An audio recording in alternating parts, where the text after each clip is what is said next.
Lula está sendo alvo de um novo pedido de impeachment. Novo porque não é o primeiro e não vai ser o último, né? O que chama atenção nesse é que tem gente da, muitas aspas, base aliada assinando o pedido. Falam tanto, não, o pragmatismo tem que ser pragmático para conseguir governar, mas qual que é o pragmatismo que existe em você entregar e não receber?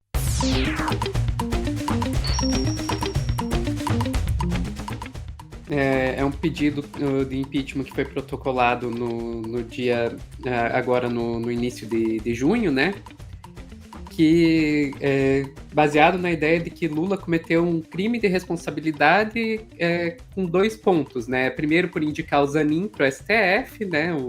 Por ser um amigo o advogado pessoal do Lula, né?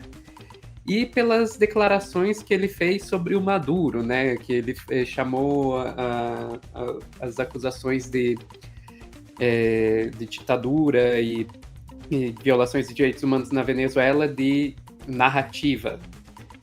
Então, com base nisso, foi protocolado esse pedido de impeachment com 48 assinaturas de deputados, sendo que dessas 48 assinaturas, 33 são de parlamentares do PL, o partido do Bolsonaro, né? Então, até aí, tudo normal, é o que você esperaria de um pedido de impeachment contra o Lula. Agora, o problema começa a aparecer quando chega isso aqui, ó. Conheço os 48 dos deputados que pedem impeachment de Lula. 4 são da base. Os deputados Tiago Flores, Rodrigo Valadares, Delegado Palumbo e Sargento Faur são filiados a partidos MDB, PSD e União Brasil, que fazem parte do governo Lula. Né? Então, esses são partidos que teoricamente fazem parte da base aliada do governo Lula e que receberam aí, comandam 8 ministérios, né? Então a ideia de que a gente sabe como é que funcionam as coisas, né? Você dá ministério para um partido em troca de governabilidade, né? De você receber apoio desse partido. Esses deputados aí são desses 3 partidos que controlam aqui, ó, as legendas. Controlam o Ministério dos Transportes, Planejamento e de Cidades, o MDB, controlam os ministérios da Agricultura, Pesca e Minas e Energia, aí o PSD, e os ministérios do Turismo e Comunicações, o União Brasil. Então você vê, tem uns ministérios importantes aí, né? Não é só ministério de segunda categoria. A gente tá aí com o Ministério da Agricultura, que tá na mão aí do PSD, então, sendo que assim, a gente precisa ter o controle disso aí, se a gente quer ter alguma chance de enfrentar os ruralistas, está ali o Ministério de Minas e Energia, que é importantíssimo se a gente for pensar em termos de transição energética, o Ministério do Planejamento, que está atuando junto ali com o Ministério da Fazenda para controlar a economia, e tem aí uns ministros aí que também chamam atenção, né? A Daniela Carneiro, do Ministério do Turismo, e o Juscelino Filho, do Ministério das Comunicações, que estão há muito tempo causando problemas aí para o governo Lula, né? A Daniela Carneiro, que assim foi muito destacada no começo do governo pela relação que ela tem aí com as milícias, e o Juscelino Filho, que ontem mesmo estava fazendo live aqui falando de mais uma acusação de corrupção, e mais uma porque são várias já. Então, todos esses ministérios aí, ministérios importantes que foram entregues aí pelo governo Lula, todos aí ministros que causam problema para o governo Lula, que isso aí em troca de uma aliança que não veio, né? É uma coisa, Anderson, daí assim, tipo, vamos lá, saindo aqui do factual e indo mais pro lado opinativo, é uma coisa, Anderson, que eu fico pensando que qual que é o limite, né, dessa forma de governar? Porque falam tanto, não, o pragmatismo tem que ser pragmático para conseguir governar, mas qual que é o pragmatismo que existe em você entregar e não receber, né? Olha quantas derrotas que o governo Lula já teve, porque não tem apoio no Congresso, faz tudo isso para ter apoio no Congresso e não consegue passar a PL das fake news, não consegue revogar o novo ensino médio, troca o teto de gastos por o arcabouço fiscal, que é um teto de gastos gourmet. Tem lá esvaziamento do Ministério dos povos originários, dos povos indígenas, do Ministério do Meio Ambiente, e ainda tem que comemorar, porque a alternativa seria pior. Tipo, tudo isso porque não tem apoio no Congresso, faz de tudo para ter apoio no Congresso, e agora nem pedido de impeachment não consegue mais garantir, né, que a base aliada vai votar favorável. Parece uma coisa muito nova, porque sempre teve essas trocas na política e não é no Brasil, no mundo desde política é política. Só que eu acredito que parece que ele elevou a enésima potência a tal frente ampla, até tendo nome, até criar slogan, frente ampla, para aquilo que sempre existiu. Só que, literalmente, isso eu venho falando há muito tempo. Lógico, a gente aqui não faz o papel do arauto do desespero, do terrorismo, do negativismo, como tem muita gente que já está muito mais negativo, mas tinha que ter um limite. Tinha que ter um limite, porque parece que nas promessas é igual promessa de relacionamento quando a gente inicia. Tá tudo muito lindo, tudo muito belo, tem né? Só que quando chega o momento que casou, que entrou na casa, sabe que me dá a impressão, Sofia, que é um quintal. Imagine a situação, eu gosto de popularizar o negócio. Imagine um quintal que você coloca N pessoas ali do seu convívio, do trabalho, da escola, da faculdade, mas isso não quer dizer que só estão as pessoas boas. Então, para compor, para se manter ou pagar o condomínio ali, você coloca ali uma sogra que não gosta de você, você coloca um irmão que você tem tem um relacionamento ruim, isso não vai dar certo. Por mais que a gente torça, só que torcer é uma coisa, a prática é outra. Então vai todo dia como se fosse uma bomba que o pavio pode ser aceso por qualquer coisa, sabe?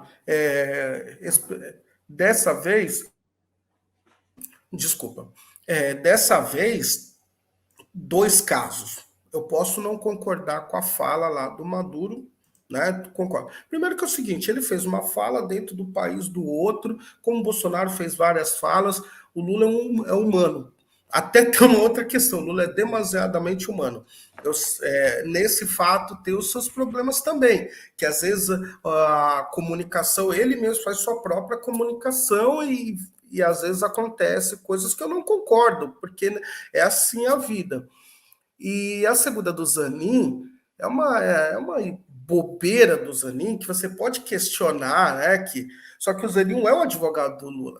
O Zanin foi o cara que ele foi advogado da Lojas Americanas, da Varig, né? Ele tem trabalho. Não é que ele. Porque eu tenho que só tomar cuidado, mas a gente sabe da tal narrativa para não que fica parecendo que ele apareceu ontem.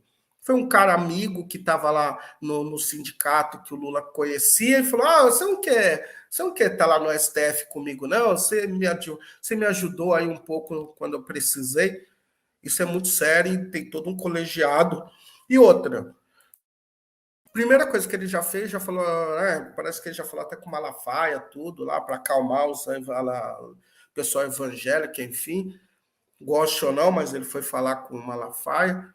Então a questão é a seguinte, Sofia, a gente vai estar sempre nesse tensionamento que o que a gente fica pensando era necessário, já sabendo que ia ter um congresso difícil. Então são duas dificuldades. Você tem um congresso difícil, conservador, e dentro da sua casa, do seu quintal, condomínio, você tem esses pavios que o pavio pode ser a qualquer hora. Isso que é uma grande loucura para a gente. Você fica sempre. Será que essa pessoa vai trair amanhã? Será que essa daí que vai dar vai ser o traidor de amanhã? Ah, não, olha, passou mais uma semana, olha, ele tá legal. Como que você trabalha, você sabe, dormindo com o inimigo, né? Tinha até um filme antigo que era. É bem difícil isso. E eu tô percebendo que você falou uma coisa aí que é isso, Sofia. O que mais interessava também, que era acalmar esses partidos e também eles votarem junto com a gente. No marco temporal, o Lula pediu para o PT, né, votar todo junto da mesma forma. Só que o resto poderia votar cada um como quisesse. Para que serve, então, estar na frente ampla?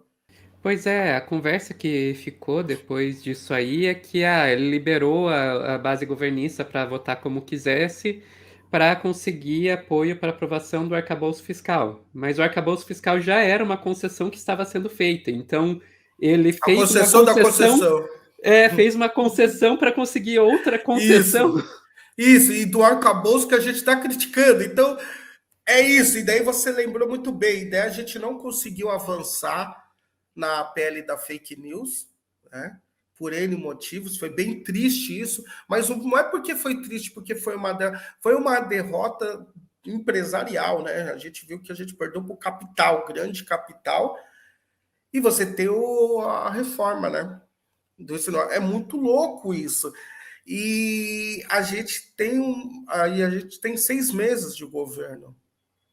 Como que a gente vai lidar? A gente precisa. Quer dizer, então a gente vai fazer o quê? Não vai falar dos temas. O Lula falou que esse ano ele quer falar de reforma trabalhista. Como que a gente vai falar, Sofia? Fala para mim, sério mesmo. Estou te fazendo uma pergunta de coração. Dentro do que a gente está vendo hoje, como que se fala de reforma, de mexer na reforma trabalhista? Se a gente. A PL da fake news. Até agora, Vamos pôr é só a gente pensar que até agora, talvez a única vitória, que é assim, grande vitória que a gente pode cantar é ter caído o PPI. Porque de resto. Então, porque a questão e daí teve essa questão da medida provisória lá, o Lira, e aí depois teve essa coisa meio torta, que daí a investigação do Lira logo na sequência, junto ali, né? Eu sei que é uma coisa que é de um outro órgão, mas mesmo assim deu aquele ar. Agora vamos pensar o seguinte: se a PL da fake news, que é uma coisa lógica, atinge todo mundo, só que o meu vizinho não consegue ainda entender isso como importante na vida dele. Não é uma conversa que está no boteco, na padaria, no supermercado, como deveria. Agora a reforma trabalhista vai estar. Falar de reforma trabalhista é de suma importância. O Brasil quis mudar de governo, quem votou no Lula, para uma das coisas, fazer voltar emprego, renda, mas também falar da reforma trabalhista. E como vai fazer isso? Se essa tal base frente ampla não consegue, além de não votar junto, e parece que tem, e eu percebo que, não sei se você vê isso, Sofia, tem certo dedos em alguns momentos para cobrança mesmo, sabe? Tem medo, como se fosse uma direita que é um cristal, que a gente tem que tomar muito cuidado, senão quebra. E aí tem mais cuidado, ao meu ver, com essa gente do que os nossos, quem está ao redor e ao lado. Vou deixar aqui mais claro. Temos mais dedos com a tal frente ampla do que com quem está na base, como a Marina, no caso junto com o IBAMA e no caso do Amapá, mano.